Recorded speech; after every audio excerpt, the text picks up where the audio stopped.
हरिओम। ओम नमो नारायण। प्रिय साधकों, हम आप सब मिल करके विगत कुछ सप्ताहों से प्राणायाम से ध्यान की यात्रा में लगे हुए हैं और प्रातः 6:30 बजे से हम लोग अपना सत्र प्रारंभ करते हैं। कई लोग उसे हमारे पुराने वीडियो को देख करके जुड़ते हैं और कुछ लोग सीधे सीधे सजीव जूम के माध्यम से जुड़ते हैं। मेरा अनुरोध है कि सब लोग सजीव जुड़ेंगे तो अधिक लाभ होगा, अन्यथा प्रयास करते रहिए। हमने इसी क्रम में क्रमवार अलग अलग चीजों को अलग अलग तरीके से लिया। कभी पूर्ण सत्र में हर प्राणायाम, हर हर बात का यम नियम, आसन, प्राणायाम, प्रत्याहार, धारणा, ध्यान, समाधि, बीच में एक दो बार साधना शब्द का भी प्रयोग किया। उसको आप सारी चीजों को ध्यान से पूरा देखेंगे तब सारी बातें समझ में आएगी, जिन्होंने पूरा नहीं देखा है, जो वीडियो के माध्यम से कर रहे हैं। इसके पश्चात हमने छोटे छोटे वीडियो हर प्राणायाम के विशेष को लेकर के आकर के उनके शब्द अर्थ को समझाते हुए उस पे हमने आप लोगों के संग लेकर के आए। अभी विगत कुछ दिनों से हम अपने कुछ महान कवि और रचयिता इन लोगों को लेकर के नीति श्लोक को लेकर के प्रारंभ किया। उसमें सबसे पहले कवि वृंद के करत करत अभ्यास के जड़मत होत सुजान, रसरी आवत जात के सिल पर परत निशान। इस दोहे को आप बहुत गंभीरता से, बहुत सूक्ष्मता से, बहुत अपने को वहां पे केंद्रित करके उसको समझिए कि किस तरीके से ये पूर्ण रूप से योग दर्शन के भावों को समझाता है। कि अभ्यास में लगे रहिए, आप होश पाएंगे। जिन ढूंढा तिन पाइया, गहरे पानी पैठ। इसी क्रम में जब हम आगे बढ़ते हैं तो हमने कबीर जी के बहुत ही महत्वपूर्ण दोहे को लिया। आप लोगों ने वो वीडियो देखा कि नहीं देखा पता नहीं, देख अवश्य लीजिए। उसमें भी मैंने विस्तार से बताया है। धीरे धीरे रे मना, धीरे सब कुछ होए, माली सींचे 100 घड़ा, ऋतु आए फल होए। इसको जरा सूक्ष्मता समझिएगा, उस वीडियो को देखेंगे तब समझ में आएगा। इसके बाद हमने लिया नीति श्लोक में से बच्चों के लिए जो आता है, सामान्यतः सब लोग बोलते हैं 5 क्या गुण होने चाहिए, वो हर साधक में होने चाहिए। काकचेष्टा बको ध्यानम, श्वान निद्रा तथैव च, अल्पहारी गृह त्यागी विद्यार्थिनम पंच लक्षण। ये भी विस्तार से बताया। और आज हम लेने जा रहे हैं बहुत ही प्रचलित श्लोक। सामान्यतः लोग बोलते हैं लेकिन इसको भावों को समझते नहीं है। अलसस्य कुतो विद्या, अविधस्य कुतो धनम, अधनस्य कुतो मित्रम, अमित्रस्य कुतो सुखम। इसके सामान्य अर्थ को तो हम समझते हैं, जो हम लोगों ने अपने बचपन में जब छोटे थे, 5वीं 6वीं 7वीं 8वीं में, और यहाँ तक कि बड़े होने पे भी हम लोगों ने इसके सामान्य रूप से ही इसको लिया। अब इसको यदि हम योग के रूप में लें, अलसस्य कुतो विद्या, आप ये सोचे कि मैंने 5 दिन तो योगाभ्यास किया, 2 दिन का मैं अवकाश ले लेता हूँ, तो यहाँ अवकाश नहीं चलता है। ये तो एक सतत प्रक्रिया है। आपके दैनंदिनी में ऐसे आ जाना चाहिए जैसे जब भी प्यास लगे पानी, दिन में कई बार पानी।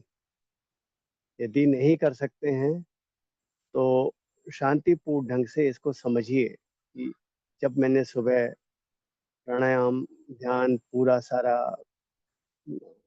आसन से, यम नियम से, सारी चीजों पे दृष्टिपात करिए तो समझ में आएगा कि ये श्लोक कितना महत्वपूर्ण है। आलस आलस्य से कुतो विद्या। अगर आप आलस करेंगे तो आलसी के पास विद्या क्या, मतलब विद्या का अर्थ यहाँ से ले कि हम इस अद्भुत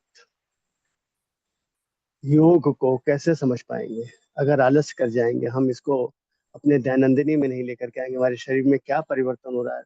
अगर आप कोई भी कार्य विशेष रूप से योग के संपूर्ण अंग पूर्णता में नहीं करेंगे तो पूर्ण लाभ नहीं मिलेगा। और इसमें भी दो विशेष आसन और प्राणायाम सही पद्धति से, सही क्रम में, सही तरीके से नहीं करेंगे। आसन हमेशा व्यायाम, शारीरिक क्रियाएं, व्यायाम वो प्राणायाम से पूर्व करनी है, इसीलिए उसका क्रम पहले है। वो आपकी शरीर की प्रत्येक कोशों को, चक्रों को, कोशिकाओं को ऊर्जित, जागरण सारे कार्य करता है जो आवश्यक है इस दिशा में आगे बढ़ने के लिए।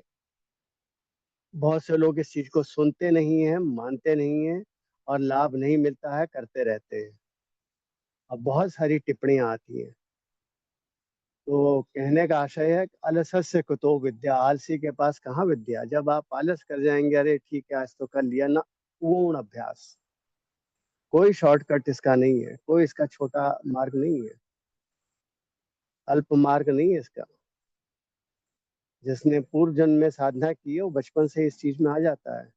उसकी साधना आगे के उसमें प्रारब्ध के रूप में बनकर के आई है। अलसस्य कुतो विद्या, अविधस्य कुतो धनम।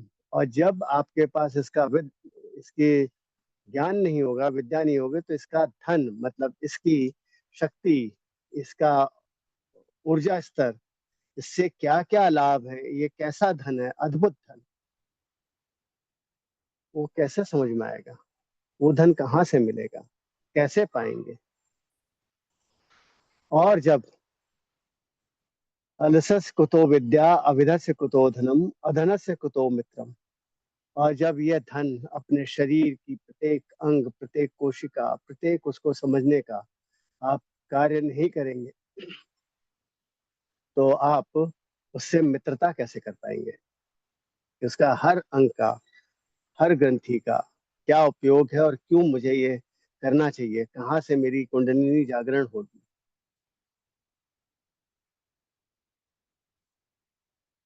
धनस्य कुतो मित्रम, अमित्रस्य कुतो सुखम। फिर आप आनंद में कोश में कैसे आएंगे साधको, नहीं आ सकते। तो आपको अपना आलस्य त्यागना है। कोई किसी भी बहाने से, किसी भी कारण से, किसी भी उसमें आपको इसको छोड़ना नहीं, करना तो है। वो भी क्रम में करना है। वहां पे भी आलस नहीं कि पहले ये कर लेते हैं फिर वो करते हैं ना। समझिए इस चीज को। और उसके पश्चात जब आप इसे करेंगे तो आप इसके विद्या को, इसके ज्ञान को, इसकी शक्ति को, इसके महत्व को समझ पाएंगे। फिर आपको उससे जो धन प्राप्त होगा अपने शरीर के स्वास्थ्य, मन के स्वास्थ्य, प्रत्येक कोशिकाओं के ऊर्जित होने में, हर कार्य में जो आपकी ऊर्जा स्तर होगा, उसको जब आप समझ पाएंगे तब आप आगे की यात्रा जो धारणा, ध्यान, समाधि, तब आपको वो चीज का मार्ग खुलेगा। और जब आप उससे मित्रता करके आगे बढ़ेंगे और इसको अपने अंदर जा करके उससे जुड़ेंगे, मित्रता का अर्थ होता है जुड़ना अपने अंदर से, सारी चीजों से। वो जो अंदर ऊर्जा का, ज्ञान का, शक्ति का भंडार, उससे आप जुड़िए, उससे मित्रता करिए। सांसारिक मित्र अपने आप बन जाएंगे। क्यों नहीं बनेंगे। प्रारंभ में हो सकता है कि कष्ट हो, लोगों को समझ में ना आए कि आप क्या कहना चाह रहे हैं, क्या नहीं कहना चाह रहे हैं। बहुत से लोग होते हैं जीवन में, हर एक के जीवन में ये चीज होती है कि आप समझते हैं मेरे जीवन में नहीं होता, या आप समझते हैं भगवान श्री कृष्ण के जीवन में नहीं हुआ, या आप समझते हैं आज के जो संत हैं, प्रेमानंद जी या ऐसे और जो लोग हैं, या उनके जीवन में ऐसा नहीं है। सबके जीवन में। यहाँ तक कि तथाकथित दिखने वाले बड़े बड़े गुरु, ईशा फाउंडेशन के जग्गी वासुदेव जी, श्री श्री रविशंकर जी, कमलेश पटेल दाजी, ऐसे सब महान विभूतियां क्या इस प्रक्रिया से नहीं निकले होंगे। सब निकले। सब ने अपने आलस्य को त्यागा, इस धन को समझा, इसकी शक्ति को समझा, इससे मित्रता की, इस मित्रता को साथ में रखा, तब इस सुख में है।